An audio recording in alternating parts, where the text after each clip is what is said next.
사랑과 은혜가 풍성하신 하나님 아버지, 귀한 시간을 허락하심을 감사합니다.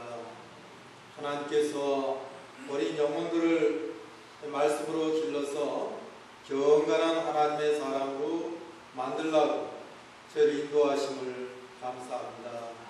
주를 위해서 맡은 자들에게 구할 것은 충성이라고 했사오니 하나님의 사람들마다 충성된 믿음을 더하여 주시옵소서. 이 시간도 하나님의 성령께서 역사하여 주시옵소서.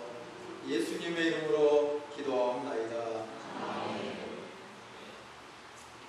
하나님 말씀 함께 보시겠습니다. 구약 성경 이사야서 61장 1절입니다. 구약 성경 이사야서 61장 1절만 다 같이 합독을 하겠습니다. 다 찾으셨죠? 61장 1절. 주 여호와의 신이 내게 임하셨으니 이는 여호와께서 내게 기름을 부으사 가난한 자에게 아름다운 소식을 전하게 하려 하심이라. 나를 보내사 마음성한 자를 고치며 포로된 자에게 자유를, 갇힌 자에게 노임을 전파하며. 아멘. 오늘 제가 말씀을 증가할 부분은 교환 13쪽에 둘째 날 교리공부입니다. 13쪽에 교리공부 오늘 제목은 그리스도입니다. 그리스도. 따라합시다. 그리스도. 교리공부가 꼭 필요한 이유가 무엇인가? 교리공부는 이거는 마치 울타리와 같습니다. 울타리. 예를 들어서 목사들도 이 교리공부를 하지 못하면 울타리가 없는 것 같아요. 이 울타리가 있으면 이 울타리 안에서는 자유롭습니다. 이쪽 끝을 가도 상관이 없고 이쪽 끝을 가도 상관이 없고. 그런데 울타리를 넘으면 뭐가 되냐면은 무슨 소리를 들어요? 이단 소리를 듣습니다. 그러니까 교리공부를 배우지 않으면은 내가 지금 담을 넘었는지 담 안에 있는지 이게 구분이 안 나요. 그러니까 교리공부를 배우면 교리공부를 하게 되면은 울타리가 있기 때문에 내가 어디까지 울타리가 있다 아니까 이 안에서 자유로워요. 얼마든지 다른 얘기하기 많은 그 교리공부 안에서 말씀을 나눌 수 있는데 울타리를 넘어가면 문제가 생기는 거예요. 그래서 이단이 왜 이단? 이단들이 우리가 가끔 이단이다, 이 사람은 좀 이상하다 이런 사람들이 본래 이단이 아니에요. 본래 이단이 아닌 사람인데 자기도 모르게 울타리를 넘어갔어. 그러니까 이 사람을 이 사람 이단이다. 실제로 악한 이단을 마음먹고 있는 사람도 있지만은 대개는 많은 부분들이 신학의 이 교리공부를 바라하지 못했기 때문에 울타리 넘어가가지고는 이단 소리를 듣는 겁니다. 그래서 교리공부는 우리 목사들에게는 마치 생명같이 중요한 겁니다. 그리고 더 나아가서 우리 주일학교를 맡아서 공부시키는 우리 선생님들에게도 이 교리공부는 정말로 중요합니다. 그래서 좀 딱딱합니다. 좀 딱딱하고 이 언어도 조금 약간 정제된 이런 말을 쓰기 때문에 조금 딱딱한 느낌이 들지만 이건 아주 중요하기 때문에 여러분 꼭 필히 기억하시고 꼭 배워야 될 줄 믿고 있습니다. 오늘 그리스도의 뜻은 기름 부음 받은 자인데 더 있습니다. 그냥 제가 그 이유는 성부 하나님께서 세우시고 성령으로 기름 부음을 받았기 때문이다. 이제 말씀했습니다. 그리스도라는 말은 이 히브리 말로는 메시아라고 하고 헬라 말로는 그리스도라고 합니다. 그러니까 구약에서는 메시아, 신약에서는 그리스도. 똑같은 말이에요. 그 뜻은 무엇인가? 구원자, 구세주, 구주 이런 말을 할 수 있습니다. 그리스도가 무슨 뜻이라고요? 구세주. 구세주. 그래서 이 예수 아침에 우리 이홍철 목사님은 예수님을 가르쳤는데 저는 그리스도를 말씀하려고 합니다. 예수님은 예수란 말은 이름이에요. 우리나라 대통령이 뭡니까? 예? 존경하더라고요. 궁이라고 하죠. 엄지손가락 꼽아가지고 존경을 하는데, 박근혜, 그 다음에 뭐예요? 직임이?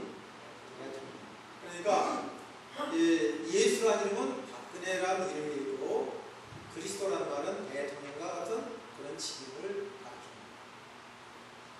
그런데 세상 사람과는 전혀 다른 의미로 그리스도라는 말은 기름 부음을 받은 자이다.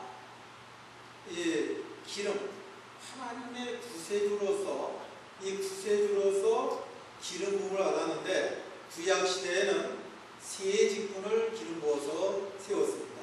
첫째는 왕, 둘째는 제사장, 셋째는 선지자. 여러분 너무나 잘 아시죠? 그래서 우리 예수님은 이 세 가지 직분으로 이렇게 기름 부음을 받으셨다 그랬는데, 여러분이 우리 주일 학생들에게 그리스도는 누구냐? 구세주다. 그거 그리스도가 누구냐? 그리스도가 뭐냐? 그러면 그리스도라는 말은 구세주다.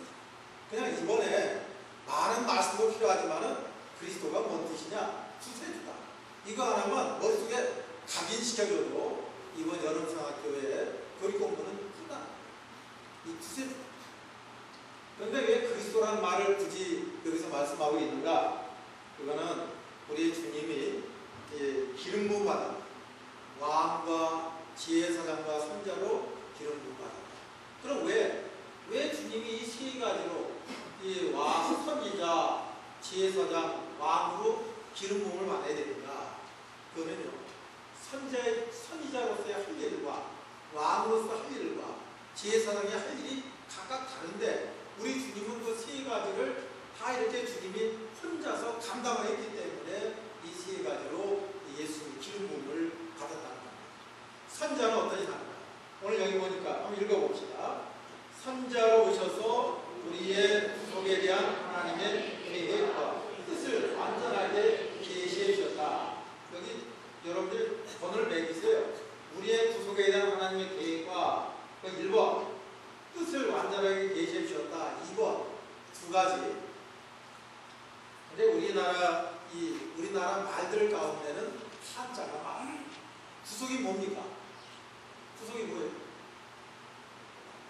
그게 말로 이렇게 설명하려면 이 뜻은 알고 있어요. 아, 구속이 뭐다 알고 있는데 구속이 뭔가 막상 물어보면은 세상이 이게 만만치 않단 말이에요.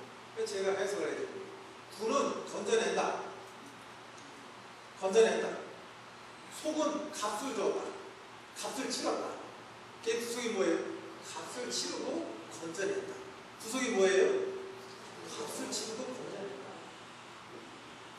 그래서 우리 주님이 우리를 구속했다는 말은 예수 피로 값주고 우리를 어떻게 했다고요? 건져냈다고요. 그래서 구속 사업이 뭡니까? 이게 예수님 피로 값주고 우리를 건져내시는 사업. 이게 뭐예요? 그게 뭐라고요? 무슨 사업이라고요? 구속 사업. 왜? 좀 큰 소리를 해봅시다. 졸음이 와요? 졸음이 오십니까? 네, 구속 사업이 뭡니까? 예수님 피로 값주고 사서 우리를 건져내는 뭐예요? 사업. 그게 뭐라고요? 구속 사업. 그 다음에 두 번째, 하나님의 계획과 뜻을 완전하게 계시해 주셨다. 계시가 뭡니까? 열어서 보여주신다. 이 도어를 여는 게 아니에요. 오픈이 아니에요. 이거는 오픈이 아니고요. 이 커튼을 여는 것처럼 이렇게 커튼을 여는 것처럼 이렇게 열어서 보여줍니다. 그러니까 이 계시는 하나님이 우리가 계시를 받아야겠다, 계시를 봐야겠다 이게 아니라 하나님이 열어주셔야 돼요. 하나님이 우리에게 하나님의 비밀과 계획을 이것이다 하고 열어서 보여주지 않으면 알 사람은 아무도 없다. 그래서 우리 기독교를 조금 어려운 말로 계시 의존 사색이라고. 다시 말하면 하나님이 계시해 주지 않으면 인간은 아무리 올라가서 찾아볼 수가 없다. 그래서 하나님이 우리에게 계시해 주셔야 한다. 그리고 이 귀한 일, 구속 사업과 계시해 주는 일을 어떤 분이 하신다고요? 선지자. 그 선지자 누구시라고요? 예수님. 그 다음에 두 번째 읽어봅시다. 우리의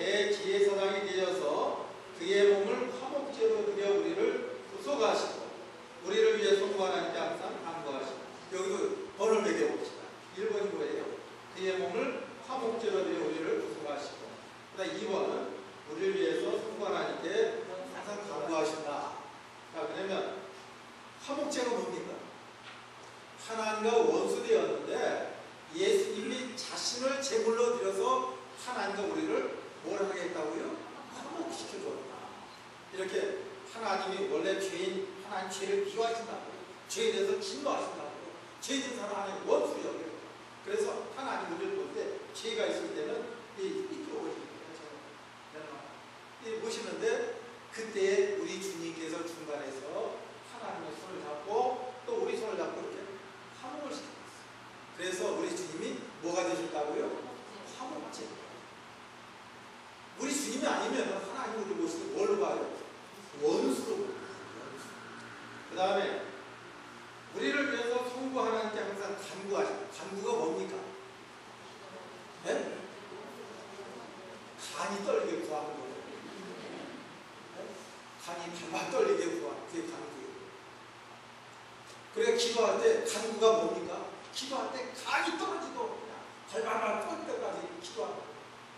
그런데 이 로마서 8장 34절에 보니까 우리 예수님 지금 어디 계신다고 했습니까? 하나님의 보좌 왼편 오른편 왼편에 거기서 놀고 계신가요? 뭐 하십니까? 우리를 위해서 누굴 위해서? 우리를 위해서 간구하신다고 했습니다. 그래서 우리 주님 말씀하신 우리 세 보니까 우리가 때를 따라 돕는 은혜를 얻기 위하여 어떻게 하자고요? 은혜의 보좌 앞에 어떻게 해요? 담대히나 다 함께 합시다. 때를 따라 돕는 은혜를 얻기 위하여 은혜의 보좌 앞에 담대히 나아가라. 때를 따라 어떤 때 있습니까? 눈물 흘릴 때 또는 괴로울 때, 마음 상할 때, 시험 들 때, 네? 가끔 목사님 얼굴이 꼴 보기 싫을 때, 가끔 우리 구역장님 어디서 저양들 무슨 구역장이라고 꼴 보기 싫을 때, 또는 우리 주일학생을 가르치다 보면 주일학생이 속썩일 때, 아이고 이거 너 중이지, 너 중이, 너 때문에 김정희도 못 쳐들어와, 너 중이지 너, 이렇게 속썩인 애가 있을 때 때를 따라 돕는 은혜를 얻기 위해 어떻게 하자고요? 은혜 보좌 앞에 담대히. 그러니까 이렇게 우리 대제사장 되신 예수님께서 첫째는 우리에게 화목제물 되셔서 우리를 위해서 구속해 주셨고, 둘째는 우리를 때를 따라 우리를 돕는 은혜를 얻기 위하여 우리에게 뭘 대신 간구해 주십니다. 그래서 우리 주님 뭐가 되셨다고요? 제사장. 셋째는 다 읽어봅시다. 우리의 영원하신 왕이 되어서 우리를 말씀과 성으로 다스리시며 구원을 누리도록 외치기로 구하시다. 그것도 본을 매겨봅시다. 우리를 말씀과 성령으로 다스리시고, 두 번째는요, 구원을 누리도록 지키고 구하시다. 자, 다스린 게 뭐예요? 누가 하시는 거예요? 왕 다스리고 통치하시고. 그래서 이 예수님이 오셔가지고 제1성 마가복음 1장 15절에 뭐라고 했어요? 회개하라. 천국이 가까웠다. 천국이 가까웠다는 것은 우리 안에 천국이 임했다 그 얘기입니다. 천국이 임했다. 회개해야 천국이 임하는 거. 천국이 임하는 게 뭡니까? 하나님의 나라가 내 안에 임했다 그 얘기예요.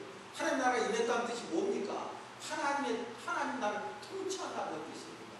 하나님 우리의 뭐가 되어서? 왕이 되어서 우리를 통치한다고 얘기해요. 근데 우리가 하나님의 통치를 잘 받아요? 잘 안 받아요? 네? 옛날 같으면 죽을 놓으십니다. 능지처참할 일이에요. 옛날 왕이 너 이거 해. 그런데 왕이 싫어. 그건 곤란하겠는데요. 그럼 어떻게 될까? 저놈을 매우 쳐라.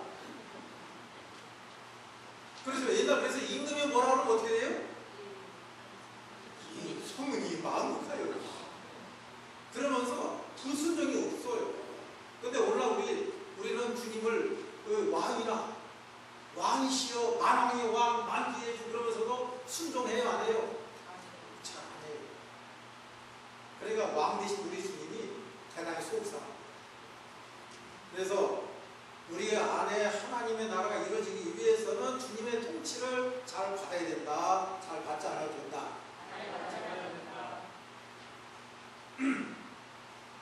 그 다음에 왕이기 때문에요, 하나님이 천군 천사를 보내가지고 우리를 어떻게 해준다고요?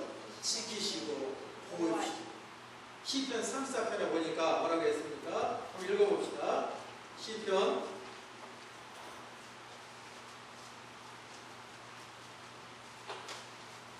34편 7절 같이 읽어보겠습니다.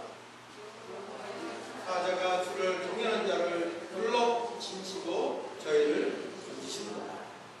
여호와의 사자가 어떻게 한다고요? 불러 진치고 저희를 건지신다. 우리가 한번 보면 마태복음 18장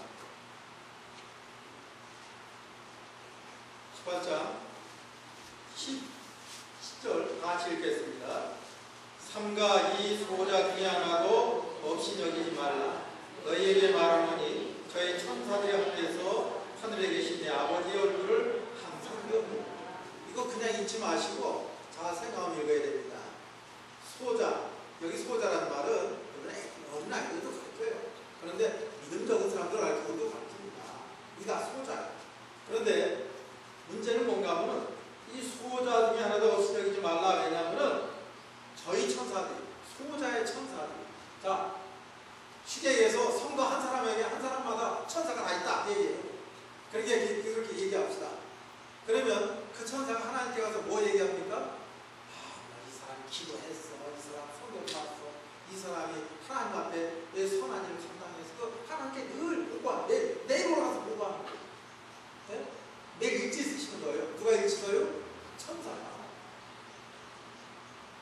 자, 그냥 읽지 마시고 이거 두려운 마음을 읽으셔야 돼요. 그러면 이 세 가지 우리의 주님이 선지자가 되어서 우리에게 하나님의 계획과 뜻을 보여주시고 또 여기에 완전하게 그것을 나타내 보여주신다. 그 다음에는 제사장이 되어서 화목제가 되겠다. 그리고 하나님 우리를 대신해서 하나님께 감사하신다. 그리고 우리의 왕이 되어서 말씀과 성령으로 다스리신다. 또 능력으로 보여주신다. 이게 주님이 하시는 거예요. 그러면 여기다가 제목이 뭡니까? 제목이 뭐예요? 그리스도. 그 뒤에다 한 글자도 못해요. 인. 자, 그럼 합쳐서 뭐라 그래요? 우리가 누굽니까? 그러면 그리스도인은 그리스도를 닮는 사람이에요. 예, 사도행전 11장 26절에 보니까 안디옥에서 최초로 누구라고 불렀다고요? 우리를 그리스도인이다. 그러면 우리 하나님께서 우리에게도 이런 놀라운 은혜 주셨는데 특별히 오늘날에 하나님께서 우리에게 주신 사명은 제사장입니다. 제사장. 그래서 베드로전서 2장 5절에 보니까 너희는 신령한 제사 드릴 제사장이구나. 그 다음에 베드로전서 2장 9절에 보니까 우리는 무슨 제사장? 왕같은 제사장. 그 다음에 요한계시록 1장 6절에 보니까 너희를 뭘로 삼았다고요? 나라와 제사장 삼았다. 그러니까 오늘날에 우리가 할 일이 많아요. 그야말로 선자 노릇도 해야 되고 그 다음에 왕 노릇도 해야 되지만 당장 필요한 건 우리는 제사장 노릇을 좀 해야 됩니다. 그럼 우리는 하나님과 사람을 화목시키는 일, 멸망시킬 죄인들을 불러서 화목시키는 일이 뭡니까? 뭘 해야 돼요? 전도해야죠. 그 사람이 하나님하고 화목하지 못해 어디 가야 돼요? 지옥 가요. 그러니까 그 사람을 건져다가 하나님과 화목시키는 일 누가 해야 됩니까? 누가 해야 돼요? 그리스도. 누가요? 우리가. 그렇죠? 그리고 제사장은 여기 있는 대신 단도해준다 그랬죠? 우리가 기도할 사명이 있습니다. 네? 이렇게 나라를 위해서도 우리 이웃 교회를 위해서도 우리 자식들 위해서도 먼 곳에 나가서 수고하는 하나님의 선교사들 위해서도 쉬지 않고 기도해야 돼. 간구할 사명이 있습니다. 오늘 우리에게 주신 사명이 뭐라고 했어요? 제사장의 사명. 다 같이 따라합시다. 제사장의 사명. 우리 무슨 제사장이라고 했습니까? 왕같은 또 신령한 제사장. 그리고 우리가 이 마지막 때에 제사장의 역할을 잘 감당하다가 하나님 되가는 저희가 되겠습니다. 기도합시다. 살아계신 하나님 감사합니다.